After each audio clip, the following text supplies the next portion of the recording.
अस्सलाम वालेकुम नाज़रीन, प्रोग्राम बिहाइंड द न्यूज़ सां गॾु मां जो मेज़बान मेराज हबीब। सिंध में ज़ुल्म ऐं बरबरीयत जो सिलसिलो गुज़िरियल केतिरे अरसे खां जारी आहे ऐं सिंध में जेको ॾाढो सोई गाबो कानून नज़र अचे थो। सिंध में मौजूदु सरदारनि ऐं वॾेरनि जो दिमाग़ एतिरो त ख़राब थी चुको आहे जो उहे जंहिंजी चाहिनि तज़लील कनि, जंहिंखे चाहिनि मारे छॾनि, जंहिंजी चाहिनि न्याणी खे अगवा करे रेप कनि। रियासत अंदरि केतिरियूं ई रियासतूं क़ाइम कंदड़नि खे को बि चवण वारो नाहे।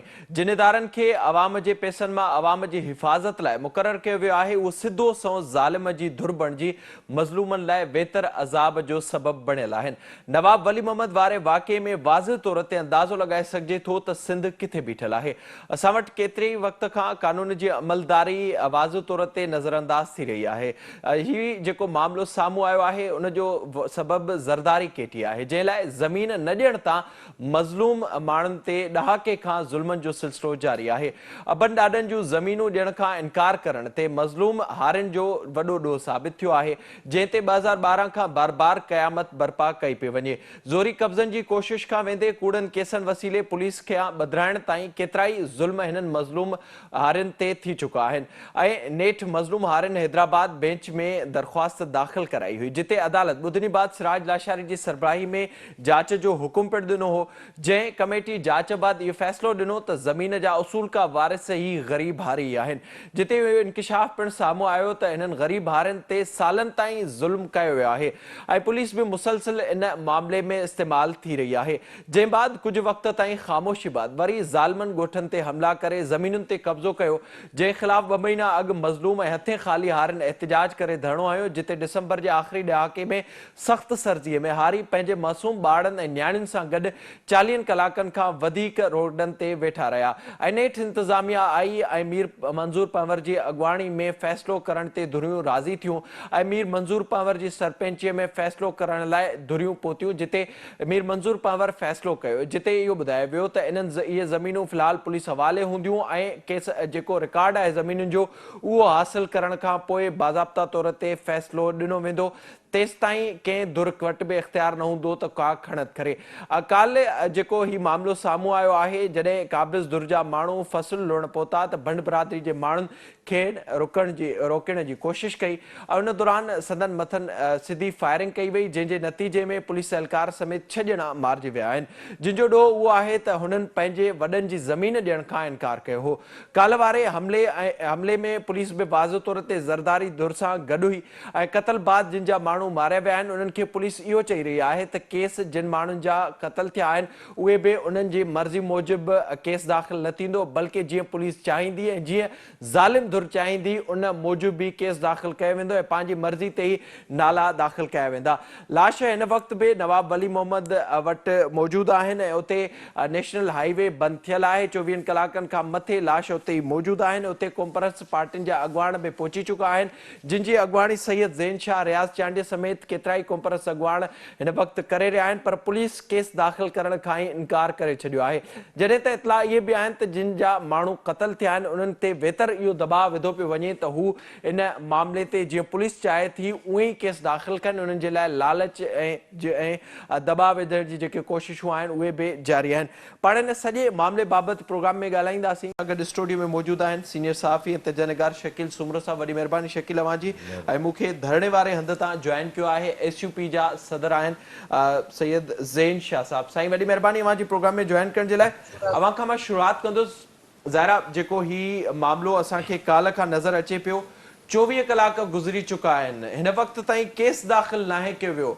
अवां छा पिया सम्झो त बुनियादी तौर ते पुलिस छा पई चवे ऐं छो जेके जिन जा प्यारा मारिजी चुका आहिनि, जंहिंजा क़तल थिया आहिनि, उनजी मर्ज़ी मूजिबि केस बि दाख़िल नथो कयो वञे, छो आख़िर?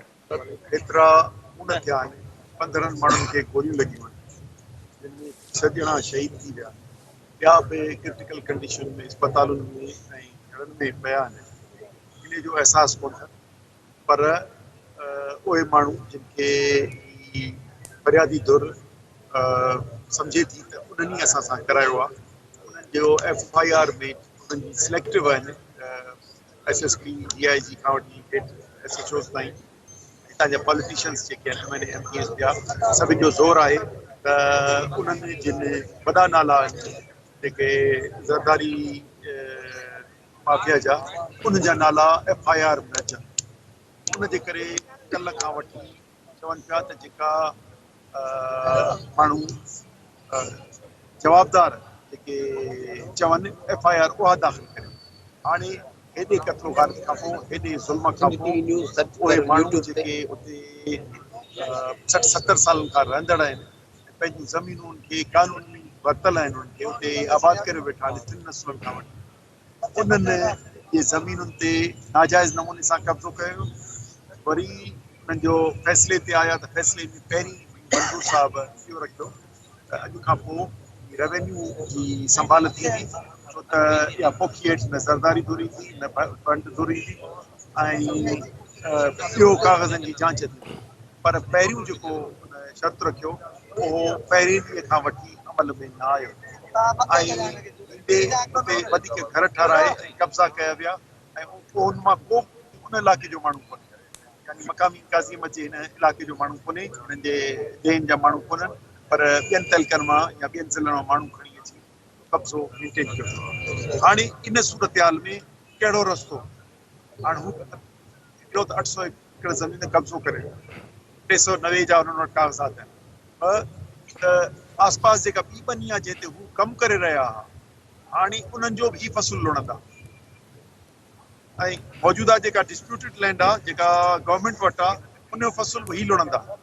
हाणे अंधेर नगरी आहे उन करे हिते जेका पुलिस आहे डिस्ट्रिक्ट पुलिस ऐं हितां जी इंतिज़ामिया रेवेन्यू उन्हनि जे ताउन सां हितां जे कब्ज़ा खोरनि अची ही सॼो ॾचो कयो आहे। ऐं कल्ह असांखे पुलिस ॿुधायो, पुलिस उते हुई, उहा पिकेट जेका मौजूदु आहे त जेके माण्हू आया हिकिड़ा माण्हू आंदऊं जेके अची त हिननि जो फ़सुल लुणनि, ॿ ॿिया माण्हू आंदऊं जेके हथियार बंदि जेके ॿाहिरां गाॾियूं खणी आया उन्हनि यकतरफ़ा फायरिंग कई। ॿी साइड ते पुलिस असांखे ॿुधायो जेके SHOs कंसर्न हुआ ॿिए पासे कंहिं वटि बि हथियार न हो, यकतरफ़ा हथियार हो ऐं फायरिंग हुई। उन्हनि खे अची 15 खे मारियूं, पोइ हयाती हुननि जी 10 ॼणा, पर उन्हनि मां केतिरा उज़वा विणाईंदा केतिरा अञा असां हुननि शहादतूं ॾिसंदासीं, उहो वरी अॻिते जी ॻाल्हि आहे।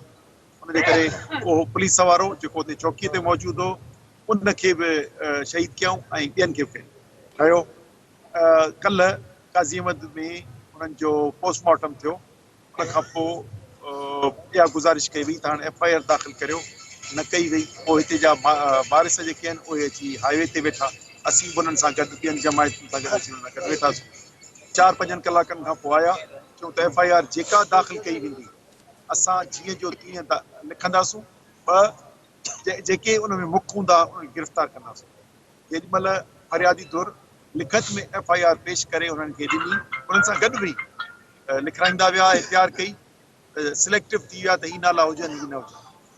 हाणे इहे क़िस्म जी जेका सिलेक्टिव चऊं त इहा उन्हनि खे पसंदि कान्हे जवाबदार धुर खे।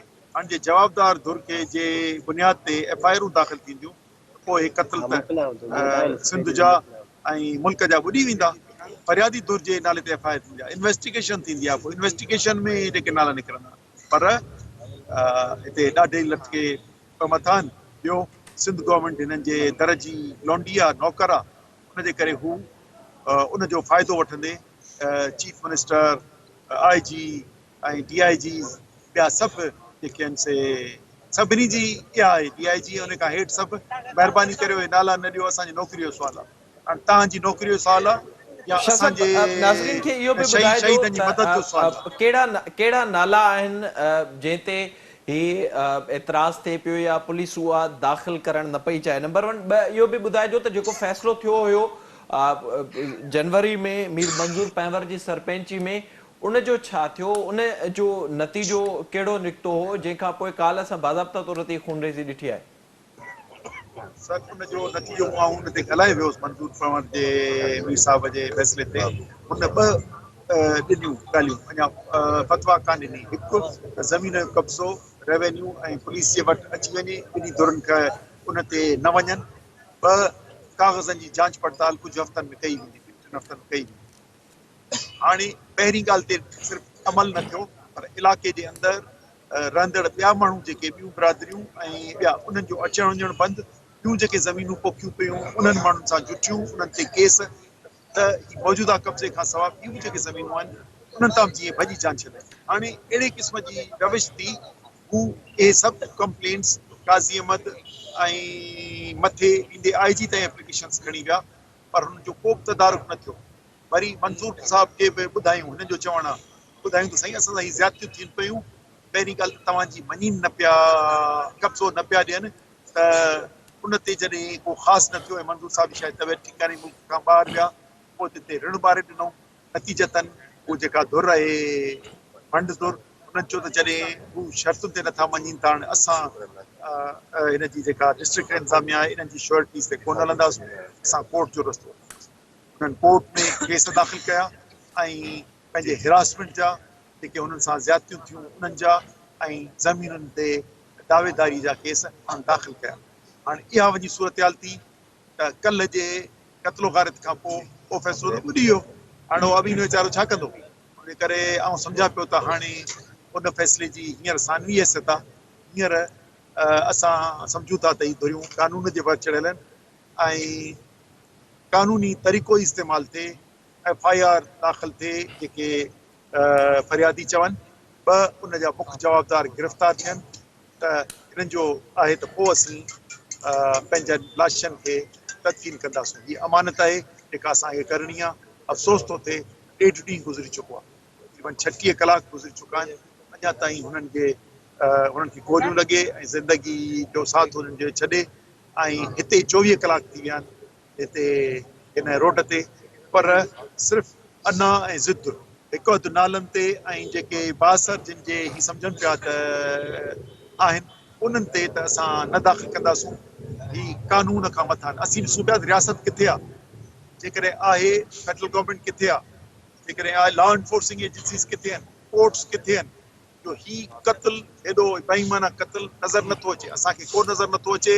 उन करे मजबूरन मुख़्तलिफ़ सियासी जमायतूं, समाजी तंज़ीमूं, असीं सभु हिते अची रोड ते वेठा आहियूं ऐं असां अवामी एहतिजाज जो रस्तो वरितो आहे। असां सॼी सिंध ॾिसे, सॼो पाकिस्तान ॾिसे, सॼी ज़रा दुनिया ज़रा ॾिसे, पाकिस्तान पीपुल्स पार्टी जी शाह साहब हुकुमरानी अवां कहिड़ी लाइन ते ई ज़ालिम हुजिजो, आहे। ज़रा जेका तफ़सीलन साईं ज़ैन शाह सूरत हाल साम्हूं रखी आहे, शकील साहब बि मूंसां गॾु स्टूडियो में मौजूदु आहे।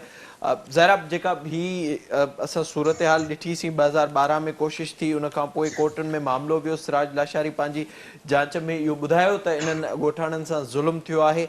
वरी जॾहिं 3 महीना अॻु कोशिशि थी त 2 महीना पहिरीं इन ई जाइ ते धरणो हंयो वियो, हिन में मासूम ॿार न्याणियूं शामिल हुयूं, 40 कलाकनि ताईं सख़्तु सर्दी में उहो धरणो जारी रहियो। उन खां पोइ फ़ैसिलो थिए थो, फ़ैसिले जी ख़िलाफ़ वर्जी अॻिली धुर पारां थिए पई ऐं नेठि माण्हुनि खे क़तल कयो वञे थो ऐं क़तल खां पोइ चवनि था त जेका केस दाख़िल थींदो उहो उन्हनि जी मर्ज़ी मूजिबि थींदो। शकील साहब अवां इन खे कीअं पिया ॾिसो? हीअ त बाज़ाब्ता तौर ते नज़र पियो अचे त रियासत अंदरि का रियासत क़ाइमु थियल आहे जिते कंहिंजो बि वस न आहे, कंहिंजी का ॻाल्हि न पई ॿुधी वञे।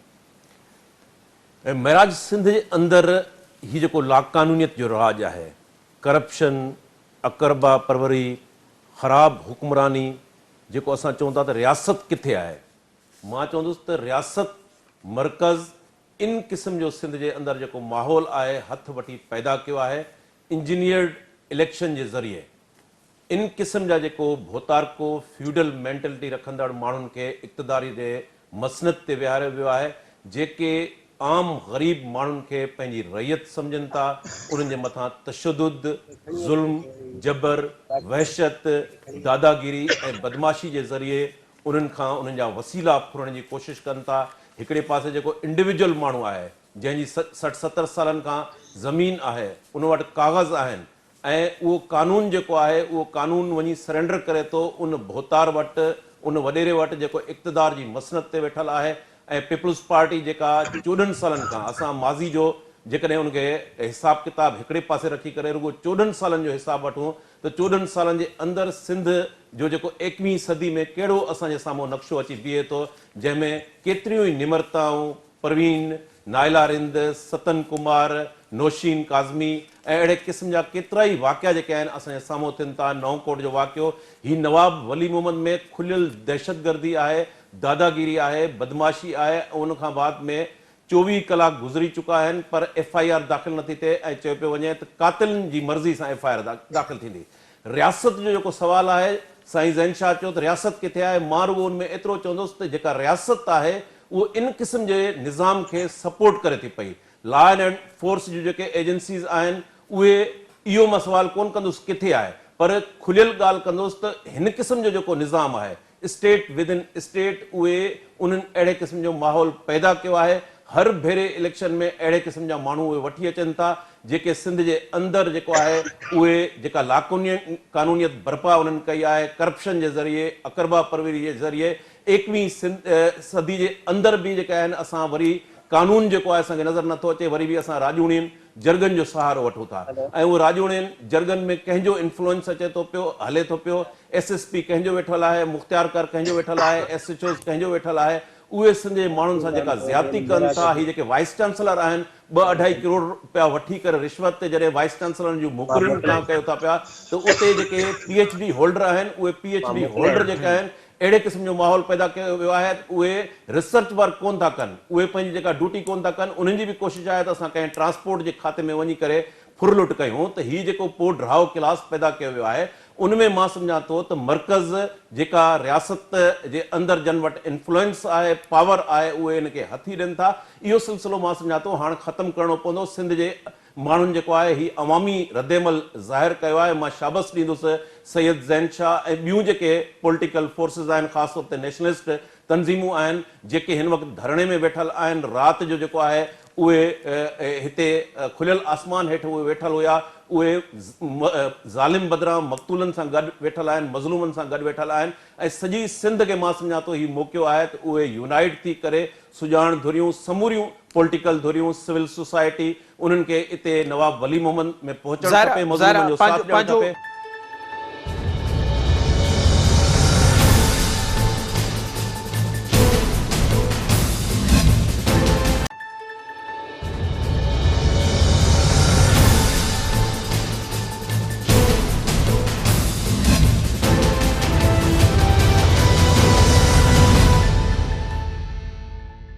साईं अवां ॿुधाइजो ज़रा जेका शकील सूरत हाल साम्हूं रखी असांखे सिंध अंदरि इन क़िस्म जो माहौल गुज़िरियल केतिरे ई अरसे खां नज़र अचे वेठो।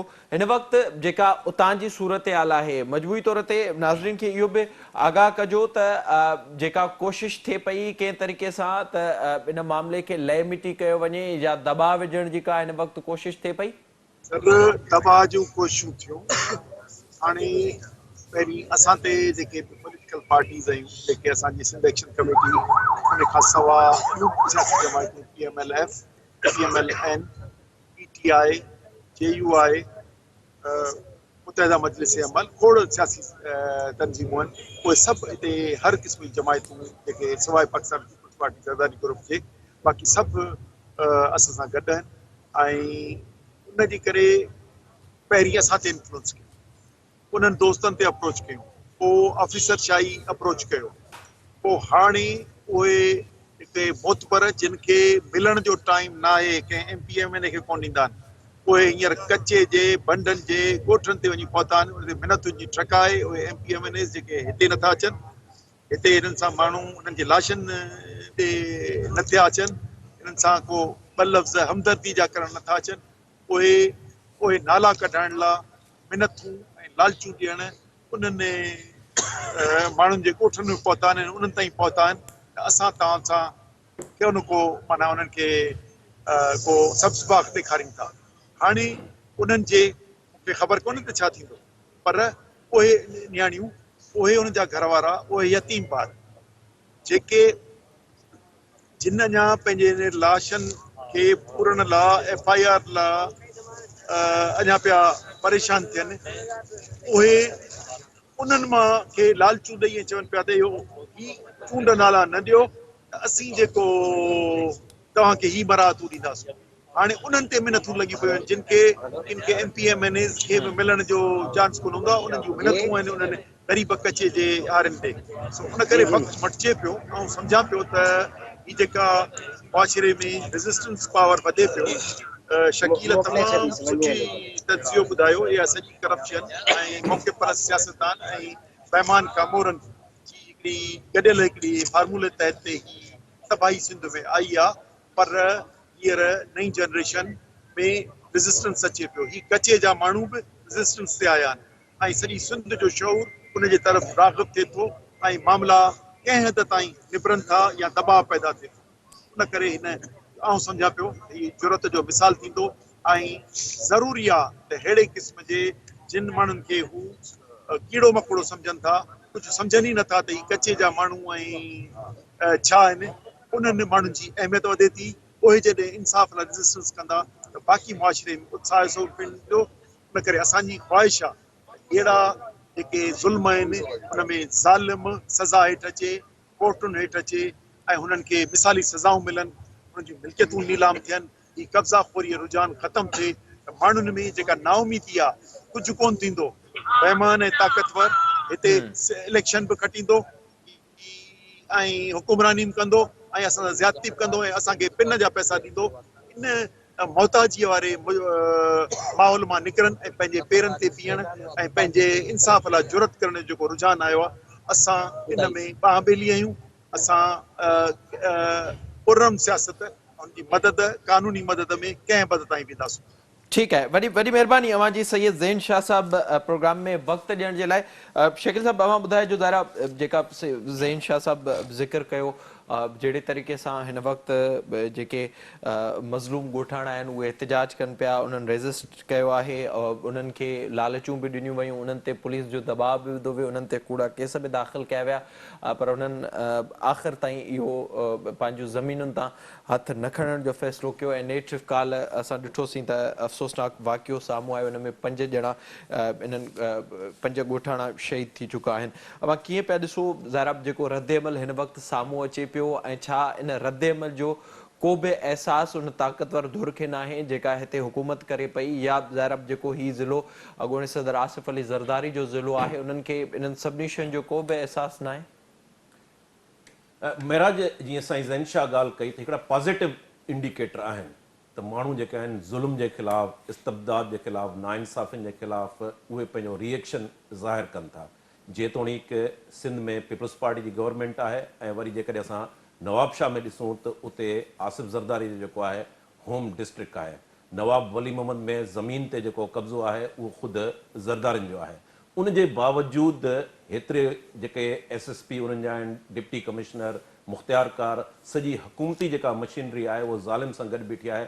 उन जे बावजूदि जेको मज़लूम आहे उहो पंहिंजो रिएक्शन शो करे थो पियो त उन मां इहो पॉज़िटिव इंडिकेटर अचे थो पियो त मुख़्तलिफ़ हंधनि ते सतन कुमार जो ॾहरकी में क़तल थिए थो, नौशीन काज़मी, निमरता, परवीन रिंद, नायला रिंद, नओं कोट, त हिकिड़े पासे ज़ालिम धुर आहे जंहिंखे पूरी हुकूमती मशीनरी जी सपोर्ट आहे, ॿिए पासे जेके बेयारो मददगार माण्हू आहिनि उहे उन्हनि में रेज़िस्टेंस मुज़ाहिमत अचे थी पई। पॉलिटिकल जेके पार्टियूं आहिनि उहे उनजो साथारी बणजनि थियूं, सिविल सोसाइटी, नौजवान सुञाण धुरियूं, त आस्ते आस्ते मां सम्झां थो त नाउमीद जेका आहे उहा ख़तमु थी रही आहे।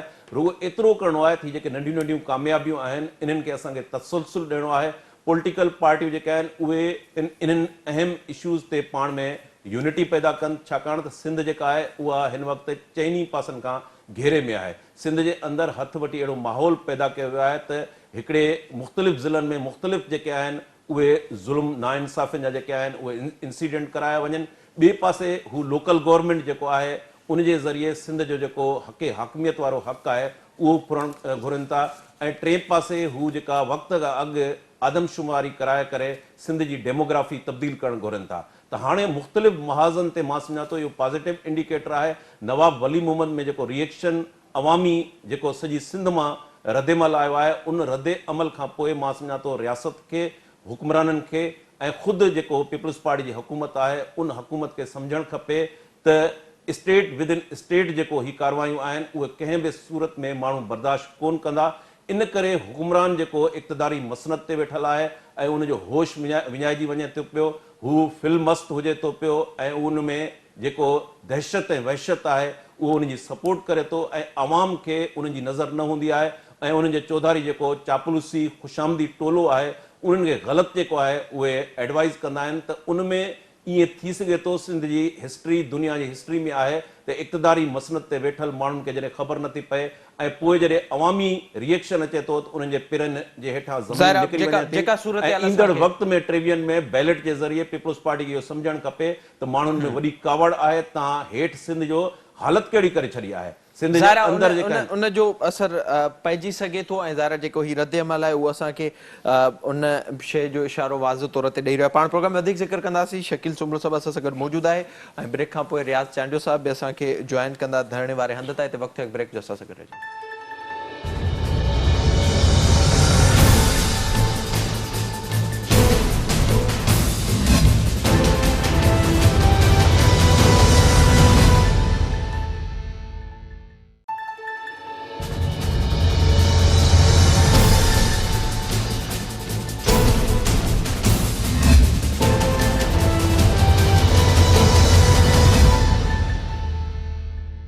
प्रोग्राम में हिकु भेरो ॿीहर भलीकार पाण ज़िक्र कंदासीं। नवाब वली मोहम्मद में हिन वक़्त बि धरणो जारी आहे ऐं लाश रखी जेके वारस आहिनि उहे वेठल आहिनि। उते क़ौमपरस्त जमातुनि जा अॻुवाण बि पहुतल आहिनि ऐं हीउ धरणो हिन वक़्त बि जारी आहे। असांखे हिन वक़्तु फ़ोन लाइन ते जॉइन कयो आहे जीअं सिंध महाज़ जा चेयरमैन आहिनि मोहतरम जनाब रियाज़ चांडियो साहिबु। रियाज़ साहिबु अस्सलाम वालेकुम। अस्सलाम वालेकुम।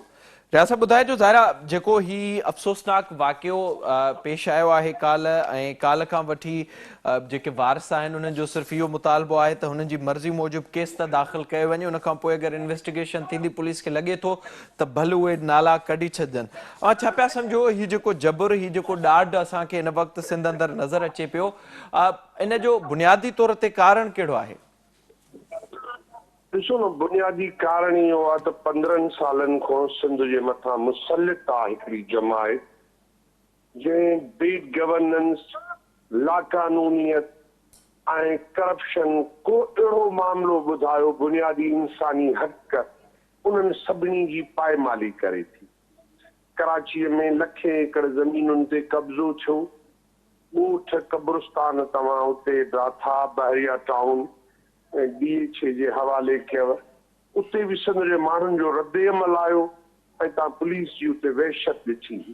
हिते बि हिकिड़ो वाक़ियो थियो आहे जंहिंजे लाइ शहरी पुरअमन नवाब वली मोहम्मद ऐं मुतासिर इलाइक़नि जा माण्हू उते अचे रोड ते वेठा।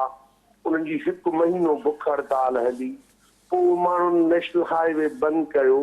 सिंध हुकूमत ऑफिशियली फ़ैसिले जे लाइ पंहिंजे डीसन ऐं एसपिन खे पाबंद कयो ऐं सॼी असां सिंध जा जेके क़ौम परस्त हुआसीं जीअं सिंध महाज SUP जी क़यादत असां सर्किट हाउस में वेही असां एतिराज़ इहो न कयोसीं त मीर मंज़ूर पंवर जो तालुक पीपल्स पार्टी सां आहे, पर असां चयोसीं त हू अबीर थी वेही फ़ैसिलो करे त पुरअमन निबेरो कयूं। जेके सभिनी ताईं माण्हू पंहिंजे ॻोठनि माॻनि ऐं बनियुनि ते वेठा आहिनि, बनियूं खेड़नि ऐं ठाहिनि था, उहो उन्हनि सां इंसाफ़ थिए। उन फ़ैसिले में बि जेके ज़ाब्ता तय थिया उन्हनि जी पहिरें ॾींहं खां भनकड़ी कई वई ऐं तव्हां ॾिठो त जीअं असां फ़ैसिलो करे सर्किट हाउस खां निकितासीं ॿिए ॾींहं ते क्रिमिनल्स ऐं पुलिस जो तादादु वधायो वियो। मकानी माण्हुनि खे पंहिंजे बनियुनि ऐं रस्तनि ते वञणु न पियो ॾिनो वञे। हालांकि तय कयोसीं न मुख़्तियारकार ऐं पुलिस इहो सॼो फसल पाण वटि वठंदी, पर जेको माण्हुनि पोखियो आहे तिन खे पाणी ॾियणु वेंदा, खाइणु वेंदा ऐं जॾहिं बाक़ी फ़ैसिले जी ॿी हक़ थींदी त असां हिन मामले खे निबेरींदासीं। हाणे जॾहिं मीर मंज़ूर पंवर आयो 2 ॾींहं मुंहिंजी हुन सां ॻाल्हि ॿोल थी ऐं हुन चयो त मां कुझु बहितर आहियां, मूंखे हार्ट जी तकलीफ़ हुई, मां आयो आहियां 20 तारीख़ कराची अचूं था त वेही मामिलो ऐं नेक्स्ट डेट जो वरी अनाउंसमेंट कयूं था त हिननि हिते कहर ऐं क़यामत बर्पा कई हथियार बंदनि जे हथां ऐं हिते पुलिस वटि उहे वीडियोज़ शहरनि वटि मौजूदु आहिनि जिते बेदर्दी सां ॾींहं ॾिठे जो हथियार बंदि ॻोठाणनि खे मारनि पिया। पुलिस ऑफिसर खे क़त्ल कयूं छो त सॼी सिंध जे मुख़्तलिफ़ इलाइक़नि खां ॾोहारी आयल आहे। जिन स्टेट फायर हणी माण्हू मारिया आहिनि, 15 माण्हू धकी आहिनि। ही बेवसी जो साईं को आलम आहे। सिंध कहिड़े ॾोह जी सज़ा पई खाए जो अॼु असां मासूम असांजे प्यारनि नौजवाननि जा लाश रोडनि ते पिया आहिनि। 40 कलाक थी विया आहिनि इन वाक़े खे उनजी FIR नथी थिए। जे तव्हां चओ था त ॻोठाणनि पुलिस ते हमिलो कयो आहे त सिंध जे वज़ीर आला खे इहो इख़्तियार आहे त सेशन जज खे हिते इंक्वायरी ऑफिसर चीफ जस्टिस खे होम डिपार्टमेंट रिक्वेस्ट करे ऐं चए त सेशन जज खे अप्लाई हिते मुक़ररु कयो त हू क्रिमिनल ऑफिसर थिए ऐं इन्वेस्टिगेशन ऑफिसर थिए ऐं ॾोहिनि जो न फ़क़ति तयन करे पर उन्हनि खे डिक्लेयर सज़ा बि ॾे। छो नथा कयो? कंहिं बि वाक़े जी हिते अदालती जांच बि नथा करायो, माण्हुनि खे FIR शीन मज़ारी इंसानी हक़नि जी वज़ीर आहे, किथे आहे पीपल्स पार्टी जो चेयरमैन जेको पार्लियामेंट में इंसानी हक़नि जी पार्लियामानी कमेटीअ जो सरबराह आहे, जंहिंजे ज़िले जंहिंजे शहर जंहिंजी हुकूमत में ही सिंध जा शहरी बेगुनाह मारिया वञनि।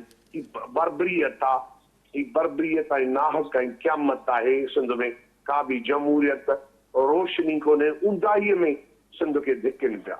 ज़ाहिरा जेको असांखे नज़र अचे पियो, रियाज़ साहब अवां लाइन ते हुजो। शकील साहब, ज़ाहिरा जेका रियाज़ चांडियो साहब सूरत हाल साम्हूं रखी, जेका हिन वक़्तु असां ॾिसूं पिया जहिड़ी कावड़ सिंध जे माण्हुनि में आहे ऐं जंहिंजो इज़हार कयो पियो वञे हिन वक़्तु, तव्हां छा पिया सम्झो बुनियादी तौर ते पीपल्स पार्टी जी कहिड़ी ज़िम्मेदारी ठहे थी ऐं छो आख़िर जॾहिं इन क़िस्म जा वाक़िया थियनि था त एतिरो डिले कयो वञे थो मामलनि खे ऐं कोशिशि कई वञे थी त कंहिं न कंहिं तरीक़े सां लय मिटी थी वञनि मामला ऐं वरी बि उन मामले ते मज़लूमनि ते ई दॿाउ विधो वञे थो त हू चुप करे विहनि?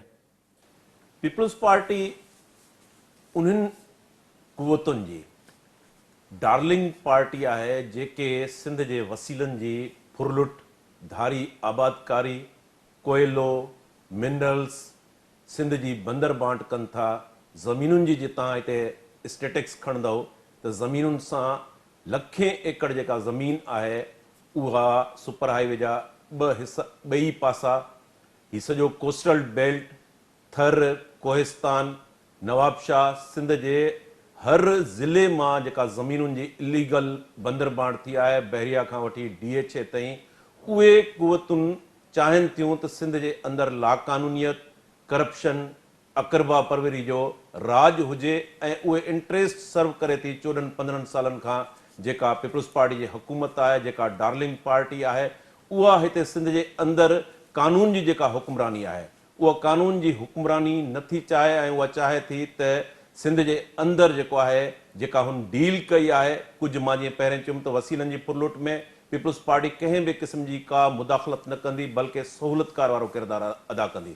धारी आबादकारी जे लाइ पीपल्स पार्टी जो ट्रैक रिकॉर्ड खणी ॾिसो, उहा सहूलियतकारी वारो किरदारु अदा करे थी ऐं ख़ुदि पीपल्स पार्टी जमायत उनजो सदर चए थो पियो त बंगालियुनि खे जेका आहिनि उहे सुञाणप कार्ड ठाहे ॾिना वञनि।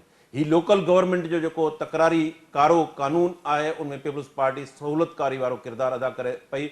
ही जेका सेंसिस आहे वक़्त खां अॻु में उहो CCI में एग्री करे आई आहे सिंध गवर्नमेंट, त सिंध गवर्नमेंट उन्हनि खे सहूलियत फैसिलिटेट करे थी पई, तव्हां सिंध जे वसीलनि जी फुरलुट कयो, तव्हां हिते धारी आबादकारी, अफ़गानी, बिहारी, बर्मी, बंगाली उन्हनि खे हिते शहरियत ॾियो ऐं सेंसस में शनाख्ती कार्ड जी का पुछाणो न कयो वेंदो ऐं उनखां बाद में उन्हनि खे इहो छूट ॾिनो वियो आहे, उन्हनि खे इहो लाइसेंस ॾिनो वियो आहे त सॼी सिंध जे अंदरि तव्हां लाक़ानूनियत जो राज बर्पा कयो।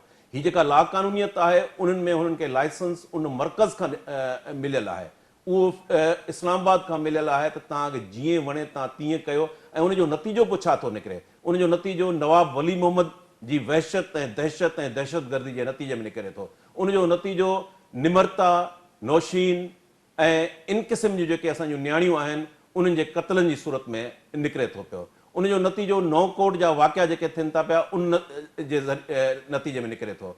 उनजो नतीजो सतन कुमार जेको ॾहरकी में बेगुनाह मारिजी वञे थो उनजे नतीजे में निकिरे थो। यानी सिंध जे अंदरि जेको हाइब्रिड जेको डेमोक्रेटिक सिस्टम आहे उनजे नतीजे सॼी सिंध खे जेका सेक्युलर सिंध रही आहे जंहिंमें मज़हबी रवादारी आहे उनजो सॼो जेको तव्हांजो चहिरो आहे बैनुल अक़वामी ते उहो तव्हां ही जेके डार्लिंग पार्टी आहे उनजे ज़रिए तव्हां उहो मस्क करणु चाहियो था पिया। मां सम्झां थो त सिंध जो जेको हिन नवाब वली मोहम्मद में पॉज़िटिव हिकिड़ो इंडिकेटर आहे, समूरियूं जेके कॉम्प्रस पार्टियूं आहिनि, तरक़ी पसंद, सुजाण धुरियूं, सिविल सोसाइटी, उन सभिनी खे इहो हिते एहतजाज करणु खपे। ही ज़ुल्म, दहशत ऐं वहशत न आहे ॿियो छा आहे। 24 कलाक गुज़रण खां पोइ बि इहो चयो पियो वञे त कातिल धुर फ़ैसिलो कंदी त कंहिंजे ज़ाहिर खिलाफ़ एफआईआर दाख़िल कई कंहिं ते वञे। केस हीउ ज़ुल्म आहे, इस्तबदाद आहे ऐं मां वाज़ सम्झां थो तौर असांजे ते असांखे इहा सूरत-हाल नज़र अचे पई। रियाज़ साहब, अवां ॿुधाइजो ज़ाहिरा जीअं शकील ॿुधायो जेका सूरत-हाल असांखे नज़र अचे पई, नवाब वली मोहम्मद में असां वाज़ तौर ते ॾिठोसीं कहिड़े तरीक़े सां छा मां सम्झो पिया त हाणे जेके हीअ असांजे साम्हूं मुख़्तलिफ़ मामला नज़र अचनि था, जेको ज़ुल्म जेका बर्बरियत असां वाज़ तौर ते ॾिसूं पिया, उन ख़िलाफ़ सिंध जो माण्हू सुजाॻ थियो आहे, सुजाॻ थियणो पवंदो, या जेको ख़ासि तौर ते इन मामले ते रद्द अमल आयो आहे उन ते अवां जी कहिड़ी राय आहे? ॾिसो, सिंध रद्द अमल कई आई आहे, ॾाढो शानदार ॻाल्हायो आहे। सिंध रद्द अमल कयो हो हिननि जे ज़ुल्म जे ख़िलाफ़ हिते बलदियाती निज़ाम ते। सिंध रद्द अमल कयो आहे लखें एकड़ ज़मीनुनि ते कब्ज़े वारे मामले ते। सिंध सेंसस ते रद्द अमल कयो, आदमशुमारी जेका 17 में कई वई, उनमें जेका सिंध हुकूमत जी नाअहली ऐं सिंध दुश्मनी हुई उनखे असां उनमें सिंध जी क़ौम निकिरी पई आहे। तव्हां ॾिठो त बैरिया टाउन ते 6 जून ते छा रद्द अमल आयो, असांखे दहशतगर्द करे असांजे मथां केस मढ़िया विया, असां मूंखे दहशतगर्द डिक्लेयर करे मुंहिंजे साथियुनि जूं प्रॉपर्टियूं मिल्कियतूं ज़ब्त करे, पासपोर्ट मुंहिंजा, शनाख्ती कार्ड मुंहिंजा बिज़नेस डामाडोल करे ऐं मुंहिंजी मूवमेंट ते बंदिश कई वई त मां थाणे जे परमिशन खां ॿाहिरि न निकिरां। हीउ त जनरल ज़िया जो दौर हो न, ही आमियत आहे। हिन जो नालो शिकिल हाइब्रिड डेमोक्रेसी जेका आहे ऐं हाइब्रिड जेका पीपल्स पार्टी जी लीडरशिप आहे बिलावल ऐं आसिफ जी शिकिल में, ऐं उन हिकिड़े ख़ानदान खे पूरे हिकिड़ी माफ़िया जी शिकिल में मुसलित कयो वियो आहे। ही सिंध जे माण्हुनि जो रद्द अमल आहे।